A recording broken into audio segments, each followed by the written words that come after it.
and learn more about MNRI. Just because 45 minutes might not be enough time, I want you to be able to find more information out if you get back home and have questions. And then questions at the end. So this is Dr. Svetlana Masgutova. She is the originator of MNRI, thus the Masgutova Neurosensorimotor Reflex Integration. So if you ever wonder what MNRI stood for, that's it. And it is quite a mouthful when people are asking, what does it stand for? Dr. Masgutova is a Russian-born neuropsychologist. She has many credentials. I've listed some of them out here.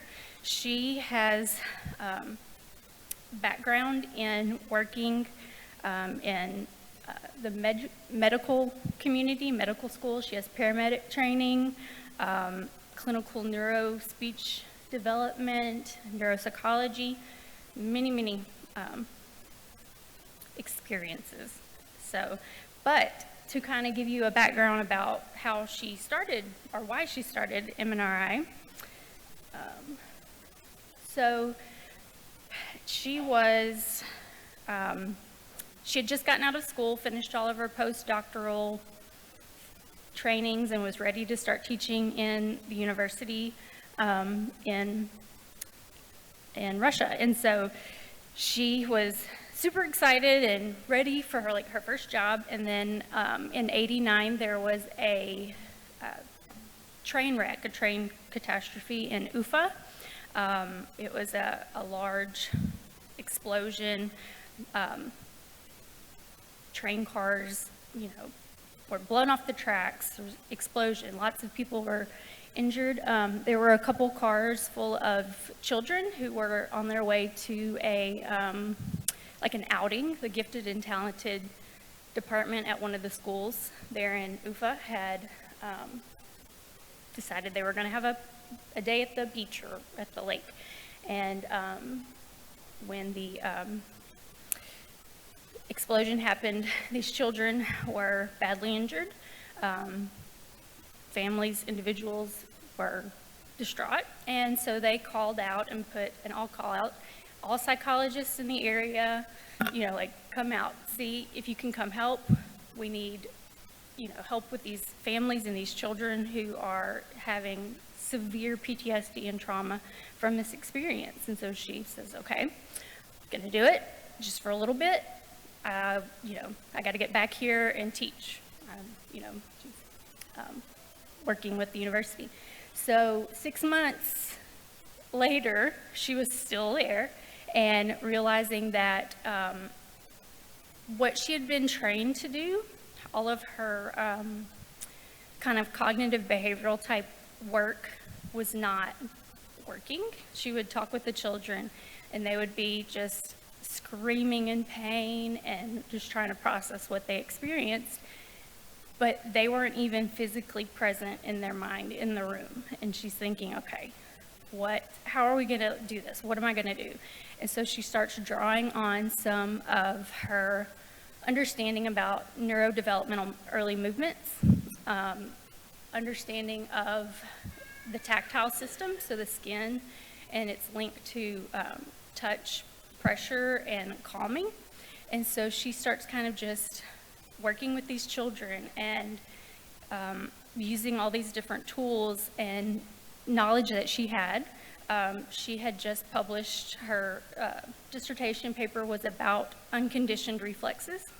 And so she's seeing these children start to revert back into early developing patterns, and she's like, okay, something's happening here. They're regressing back to their early reflexes and movement patterns. And so she gets back home and she says, all right, well, I don't think teaching's going to be the thing for me. And she decides, I'm going to devote my career, I'm going to change directions and figure out how I can continue to help people who have experienced these severe traumatic instances and it's kind of like a life-changing moment for her.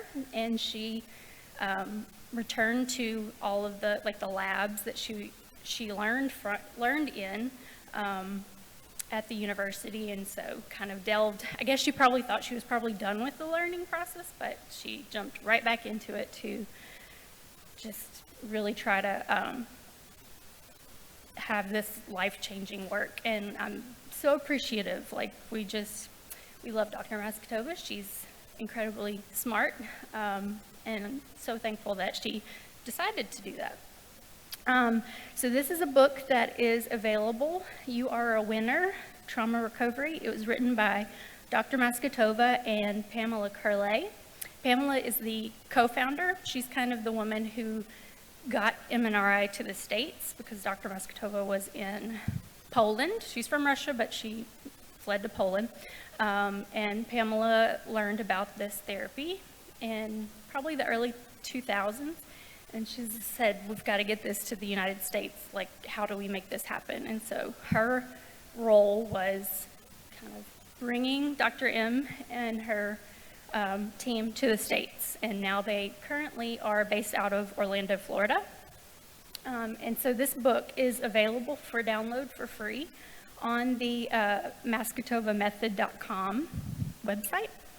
It's a very interesting story to hear kind of Dr. Masgutova's internal thoughts, and definitely need something happy and light to read after it. But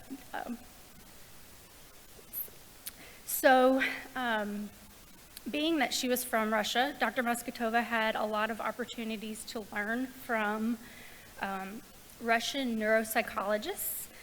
She actually was in the laboratory that the forefather of developmental psychology, Lev Vygotsky.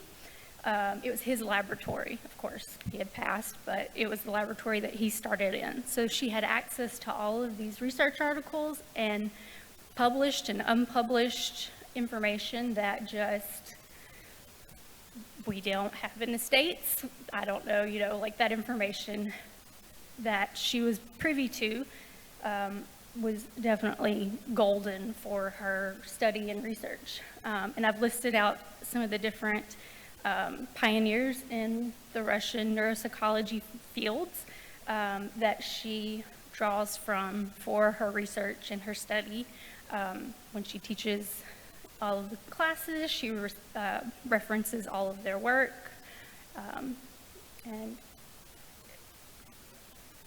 yeah. So, to start off, I wanted to talk about what is a reflex. We know about the kind of knee-jerk response reflex that we have when we go to the doctors.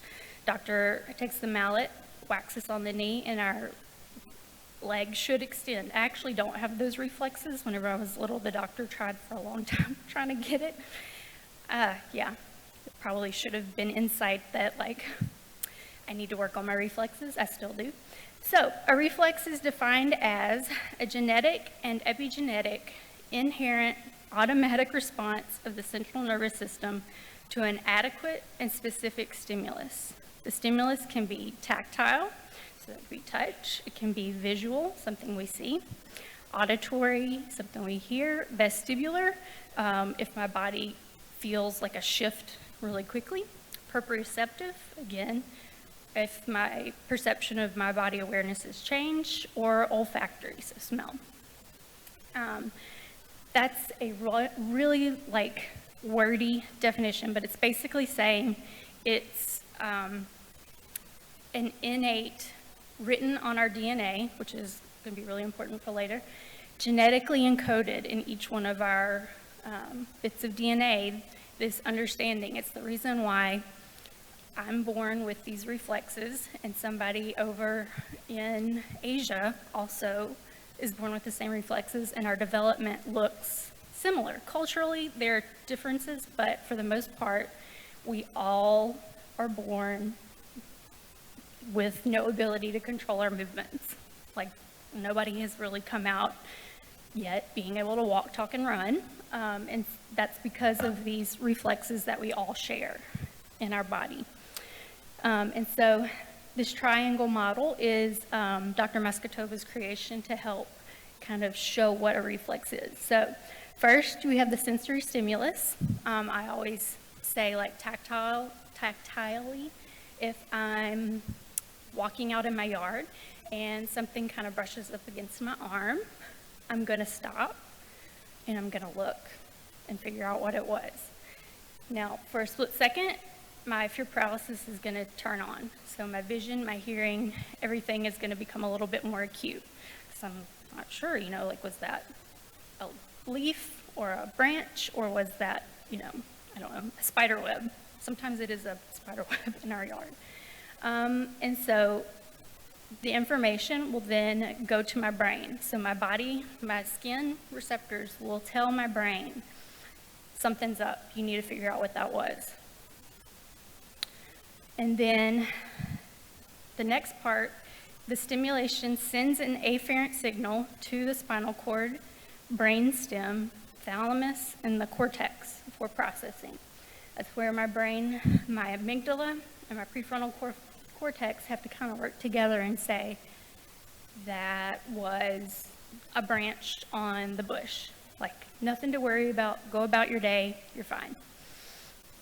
And so this happens very quickly, instantly. For our spinal reflexes, if you think about like reaching out and touching a hot plate or a hot skillet, that is going to travel a lot faster. It actually won't even travel up to the cortex of the brain. The message is deciphered in a lower part of the brain so that it doesn't have to travel as far, because immediately the message has to go back out to say, pull your hand away. You're going to harm yourself. And so that takes us to the next part. And then sends an efferent signal for the response, which can be a dynamic motor, postural motor, glandular, pupillary, or tympanic response. This response must also be adequate and specific. And we say adequate and specific because if the brain is not able to process the stimulation correctly, or figure out what to do with the information and send the correct message to the correct muscles to respond, then the reflex is not going to serve its purpose. And different kind of responses, glandular, pupillary, that means even we have reflexes that are within our body that are hormonal responses, like our heart rate increasing as part of a reflex, like everything. My husband gets tired of me saying, because every time he says, you know, like, oh, this happened, you know, when I did this, I said, oh, it's a reflex. Like, he always knows I'm going to say, oh, it's because of a reflex. And he's like, of course it is. He's an engineer, so like this stuff just is very foreign to him. So now that we've talked about what a reflex is, Dr. Masgutova has said that a reflex is the informational unit for positive survival and gradual physical, emotional, and cognitive development. That's basically just saying that these reflexes are what provide us the ability to develop these survival mechanisms. So we know that these reflexes kick in to keep us safe and alive.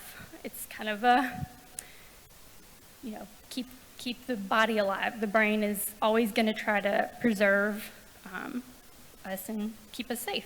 But then we also have our cognitive abilities that stem from these reflexes. We also have physical abilities, so being able to find our balance and walk and run, being able to do higher level processing, like understanding sequencing and articulation and comprehension of what we hear. Everything all builds off of these reflexes.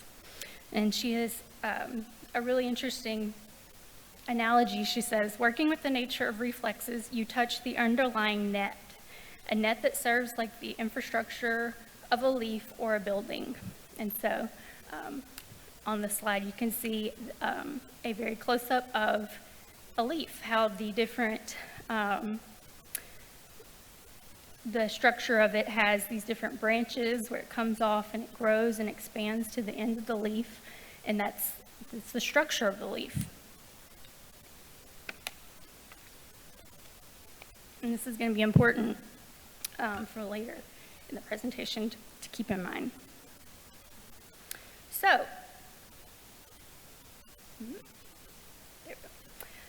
so the role of a primary reflex. If you look at these reflexes, they have about 3 jobs throughout our life. In the first stage, birth to 4 months, protection and survival. That is their #1 goal. We have just been born from an environment filled with fluid. It was warm, it was cozy, it was wonderful for the most part, and now we've exited and we are in a air-filled environment. There's gravity. I'm not attached to my mother and receiving nutrition and sustenance. I have to figure out how to do that on my own. So these reflexes step in. We have reflexes like the sucking reflex. We know that that's necessary to help us take in nutrition and calories. And then our system has to figure out how to acclimate to this new environment. So during this period, the reflexes are unconditioned. They're in their basic pattern, and they function off of pure automaticity. That's why when babies, you're holding them, you reach down, you put your finger in their hand, and they just grasp. It's so sweet. That's the grasping reflex. That is required for the development of the muscles of the hand, the tone, the ability to differentiate our finger movement, and that's where it starts. It's just, it happens. Baby doesn't even have to think about it. It's already genetically encoded in their brain. Bonding reflex is the connection that the infant has, the newborn has with the mom, and this awareness of where their body is in space and that they are nurtured and cared for by their parent. Babkin-Palmamental is probably one of my favorite reflexes. It is linked to being able to find sustenance. And so it develops into our speech and language production abilities. It turns into our kind of pleasure centers, pleasure reward centers of the brain, and maturates all the way up through our whole lifetime. So the next period of time, 6 to 24 months, is our developmental time. That's where these reflexes up to 4 months have kind of taken root. So they are, they're planted, and now they're going to get a chance to be practiced over and over and over as development happens. So at this point, these reflexes are turned on. They're progressing through the first 3 of 7 phases. Dr. Masgutova has identified that almost all reflexes have 7 phases that they have to go through to reach maturation. So during this time, the reflex is becoming less automatic. So in children during this age range, you would want to see a reflex not be immediately stimulated quite so easily. Because if that reflex is constantly going to be triggered, so like if ATNR, our little babies, are so cute, we all have pictures of kiddos laying on their pallet, and they have turned their head and they've assumed the ATNR, asymmetrical tonic neck reflex posture. I couldn't find a good picture to post of it, but we all have seen babies do it, and their head turns, and then they may calm down, and then they'll turn the other way, and all of a sudden, arms go in that posture. One leg extends, one leg bends. And if that is still being hyperstimulated when the developmental period is supposed to be progressing along, it's going to inhibit, or it's going to make it difficult to progress to rolling over, eventually being able to crawl, turning my head, and being able to look behind me. If I'm turning my head, I don't want to go into that reflexive posture. Some of the reflexes that I like to highlight during this period of time is our spinal gallant. So spinal gallant is our ability to have flexion on one side of the body and then extension on the other. So when our babies start pivoting on their belly, they're trying to pivot to reach over and grab toys. Spinal parese is the reflex that helps our pelvis and our sacrum be able to figure out how to have like this nice arch. This little guy that's crawling, he had to have spinal parese to be able to push up and then use his STNR, symmetrical tonic neck reflex, to be able to figure out how to crawl. So these reflexes all build on each other and create these new movement patterns. Which other ones? Trunk extension. Our little friend who with the red shoes who is figuring out how to stand up. He's finding trunk extension, how to push up against gravity and find his balance. And hopefully not fall over. And if he does fall over, he's going to need his hand supporting to catch him, his protective riding response. And he's also using his Babinski. So Babinski is a reflex on the outer edge of the foot. It helps you be able to distribute your weight across your foot versus pronating or supinating. And then,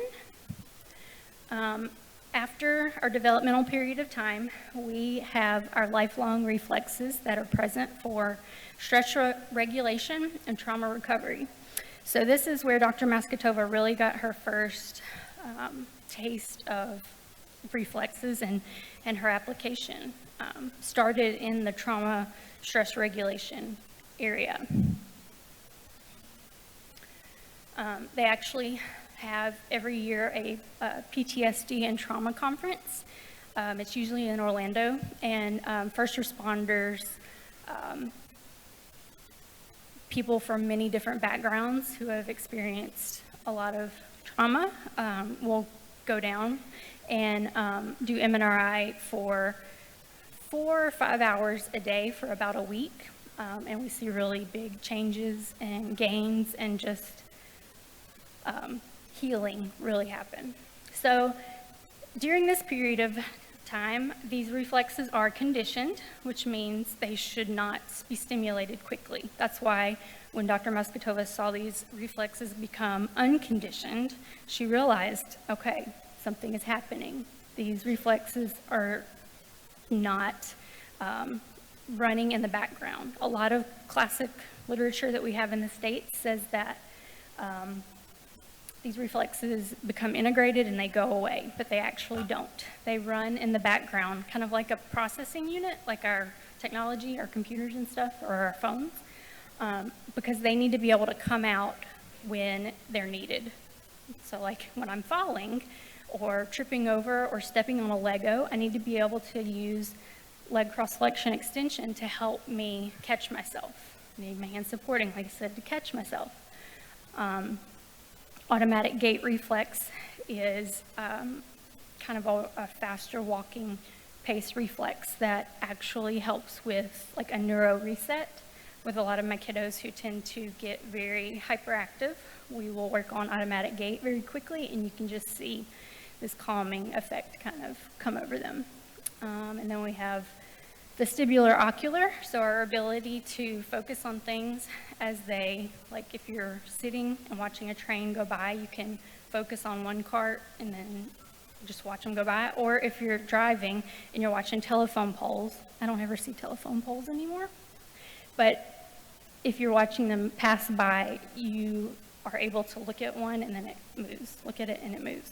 These reflexes have to work together. Sometimes if you get motion sick, these vestibular, ocular, and ocular vestibular reflexes are not working, are not working adequately. So we talked about this nerve net system, like the leaf with the veins. This nerve net system is actually what is called the extrapyramidal nerve net system. The middle picture is a schematic of a neuron in the cerebral cortex to kind of just show how it looks similar to the veining in a leaf.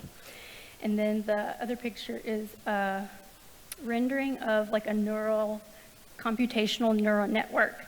This extrapyramidal nerve net system that is created from these reflexes coming in and being developed is what links the brain stem, lower part of our brain, all the way up to our cortex.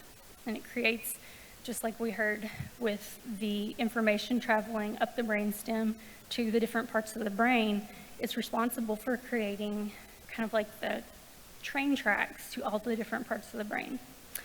Lev Vygotsky, the father of neurodevelopmental psychology, said that a child's development from 0 to 10 years of age is based on this extrapyramidal nerve net system, subcortical and brainstem functions. And he was the first person to kind of identify this and figure out, okay, there's something to this. So what does that mean, this development that happens? So we know that as these reflexes are practiced during development, and they become less unconditioned, they become more conditioned. It's kind of similar to this road. It started off as just kind of a path through the grass, but the more that the reflex had the adequate amount of input, the brain processed it correctly and responded and sent messages down to the muscles, it gets paved or myelinated more efficiently till eventually we end up with the last picture that looks like probably an interstate system here in Houston, where when the reflex is adequate, the brain rewards the nerve pathway with myelination and says, okay, keep doing that job, wonderful, have some myelination. And the myelination is what helps transmit the message quickly. So just some more images of the myelination through repetition. The first picture is a nerve bundle with myelinated and unmyelinated neurons. You can see in picture 2 when the myelination starts deteriorating, what that nerve bundle kind of starts to look like. And then the drawing, picture 3A and 3B, shows how the deterioration of the myelination on the neuron has kind of shrunk down. And this is what frequently happens with neurodegeneration. So, and a point to kind of speak to this idea that Vygotsky suggested with the extrapyramidal nerve net system being the basis for all development, 0 to 10 years of age. Basically, it says that if we have these reflexes that are properly matured, we have our foundation. So our house in the one side is built on a strong foundation. The aliens have moved in. They're so happy. And it's because the brainstem has been built and wired appropriately with this extrapyramidal nerve net system.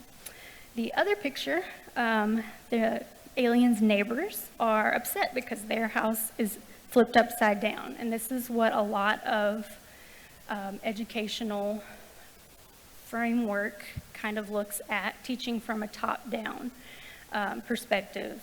And a lot of treatment perspectives also are a very top-down approach where you're trying to teach skills to a foundation that is not firmly established. And so, of course, this house is not going to be able to stand. It's going to crumble. You can't balance on its roof.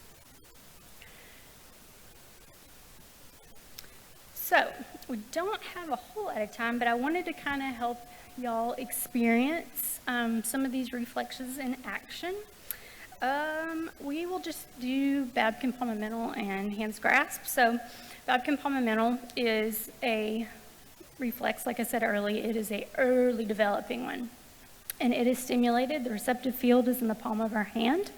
And so if I take my thumb and my index finger and I apply pressure on the front and the back and the middle,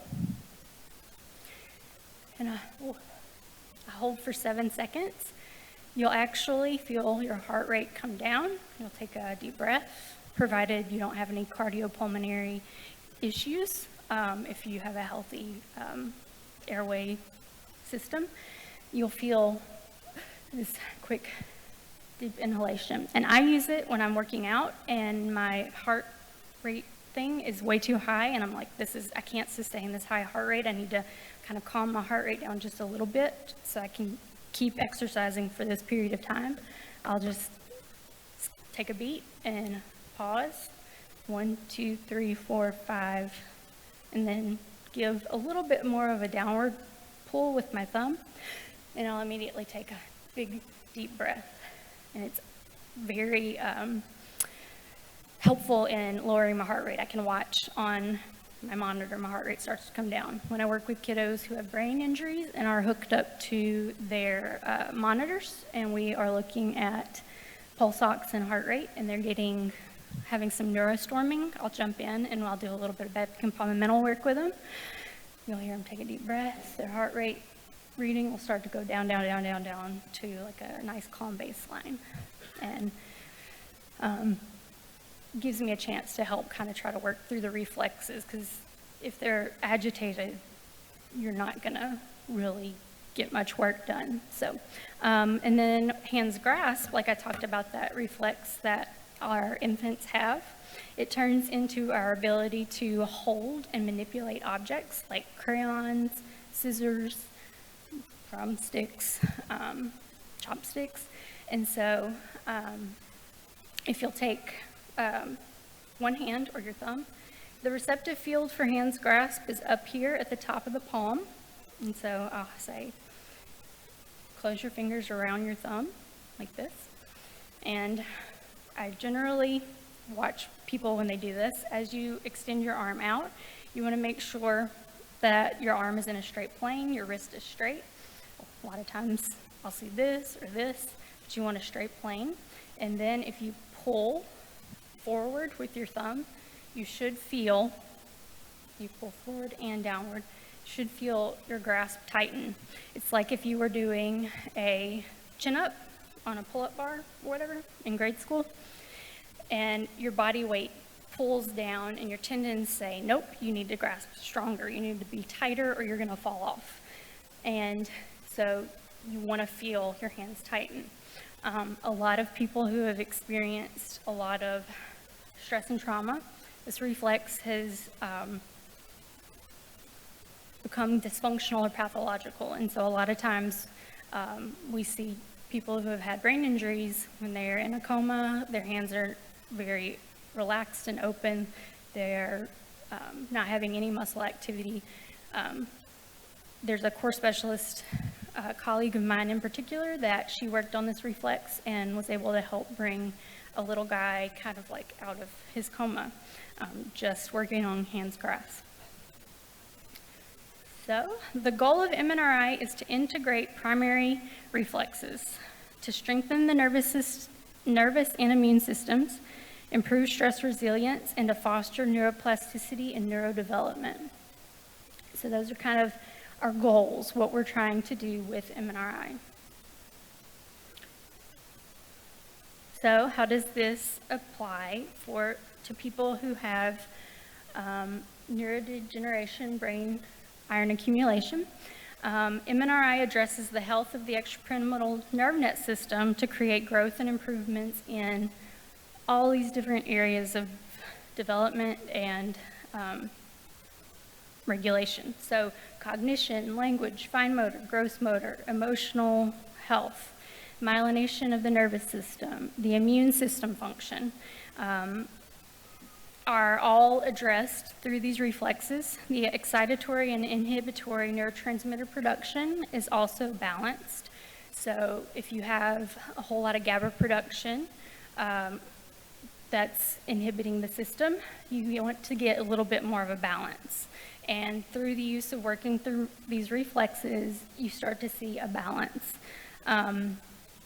The genetically encoded reflexes that are innately present in the body, despite there being a mutation that has created the neurodegeneration and the set of symptoms associated, the DNA is still encoded with the gene blueprint of the reflexes, and so we can still work on those reflexes, even if there's been a mutation, because the body and the brain remembers these reflexes. And so if the reflexes aren't present or if they're swapped, they are just working on one side of the body versus the other, or on the lower body but not the upper body, we can train these reflexes to turn on properly and myelinate the pathways as they were responsible for in infancy and early childhood.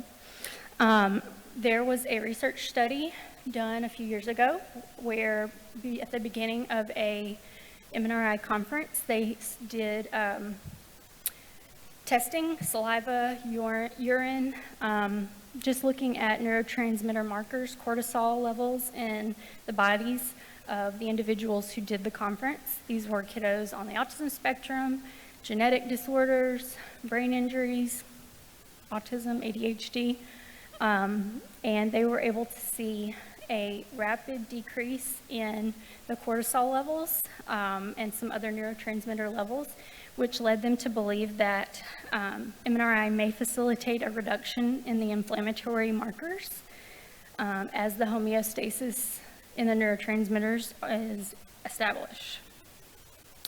So that is a really quick run through of MNRI. I wanted to kind of leave y'all with some resources. Oh, let's see. Oh, I don't want to go back. So I don't know how to go back. Anyway, so you can find MNRI on YouTube if you just type in Masgutova method. They have a page with some video explanations of MNRI and then some guided exercises that you can do yourself. These were really big during the pandemic. Dr. Masgutova created a protocol for stimulating your immune system to resist the COVID virus, and then also a protocol for recovery. She identified the upper limb reflexes being able to help you kind of rehabilitate your lung capacity. Let's see. There is a graduate school program that was just created. If anybody is really interested in reflex maturation and development, you can do a online graduate school program. It's about 2 to 2.5 years of coursework, and there is theory and testing that goes through all of it. Let's see. I don't know if I can go back. Does this go back? Oh, that does go back.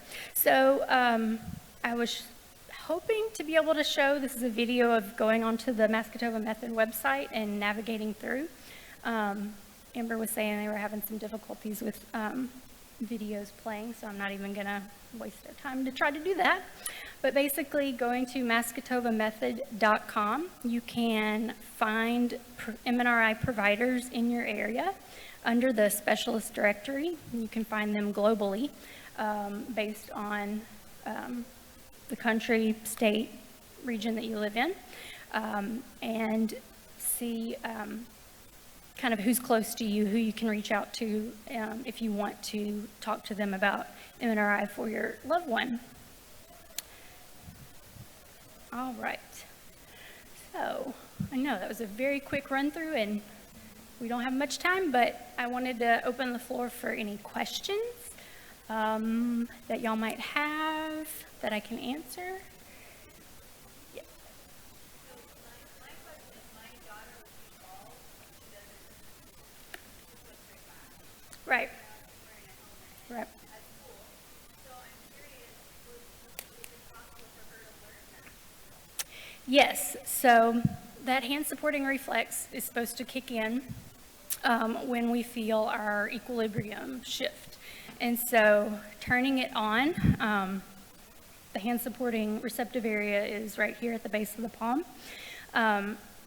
Working on, I know a lot of times working on just that protective extension response and like moving side to side sometimes doesn't translate over to the real walking and actual needing to use the reflex, but when we work on it in different planes, and we help link up the scapula to the receptive field and help the brain know when to be able to need to do it. Yes, it can be. It can be turned on, and then also you see cognitive changes that happen. So hand supporting is a reflex that teaches our emotional cognition system to have boundaries. So I know where my boundaries are. I know how to set safe boundaries in professional and personal life. I'm always working on my hand supporting because being able to have this understanding of how I can protect myself. Sometimes it can, if we don't have hand supporting, we're not able to push aggressors or, make changes that we need to make. Also, sometimes if it's hyperactive, we push everybody away. We don't allow people to come into our lives. So these reflexes have so many different connections that, yes, can be established. Yes. I think Amber has a microphone. Hi. Hi. I live in a pretty remote area. If I wanted to implement some of these techniques at home, is it something I could educate myself through online resources and just teach my early intervention team? For sure, yeah. So on the website, you can go to the events page. I wish I could pull it up, but yeah, you can, if you go to the page, you'll see some classes listed. They do online classes. When the pandemic started, they kind of shifted. They do in-person and online classes. There are some classes that are more driven for in the school system, where you have children who are ambulatory, independent, and ways you can just say, okay, we're gonna, work on this, and they are able to implement on themselves. But then they also have classes where it's all passive activity. And if you have any questions about any of the classes, if you ever want to shoot me an email, or I can kind of help guide you to maybe what might be a good class. Yeah, Dr. Masgutova is always creating new programs and new classes, and I think I've done 30-something classes. I don't know, and I still feel like I haven't done all of them. So, yeah. We have time for one more.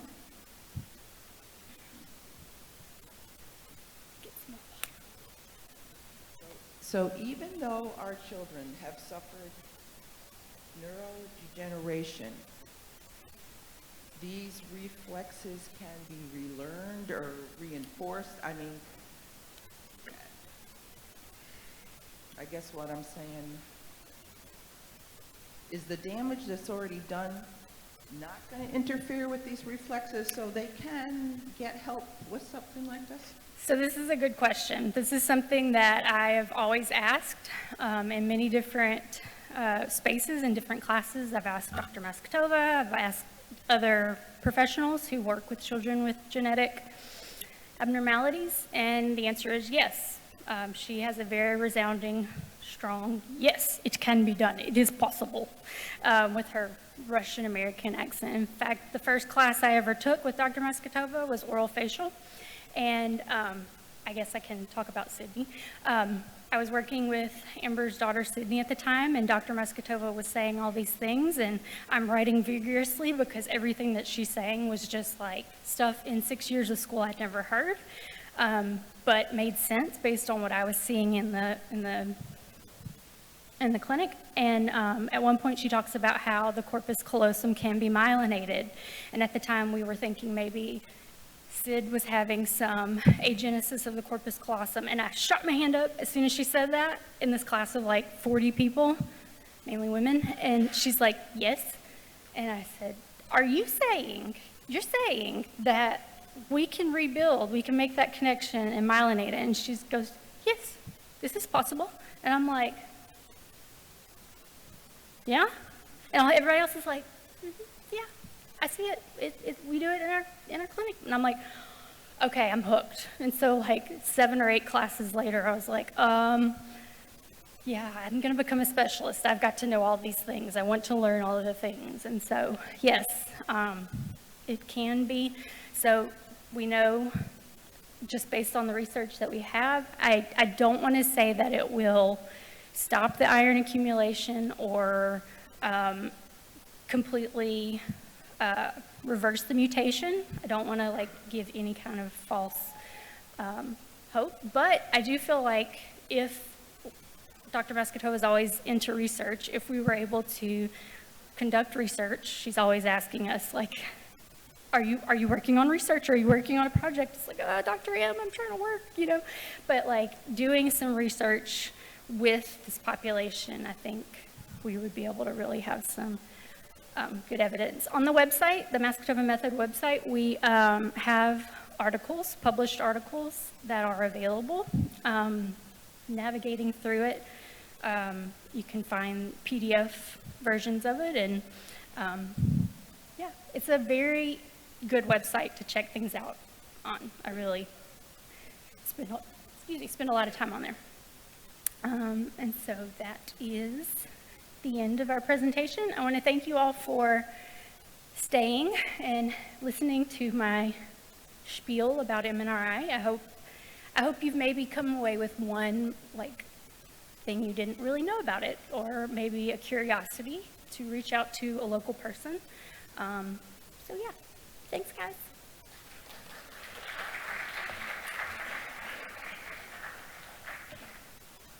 Thank you so much, Megan.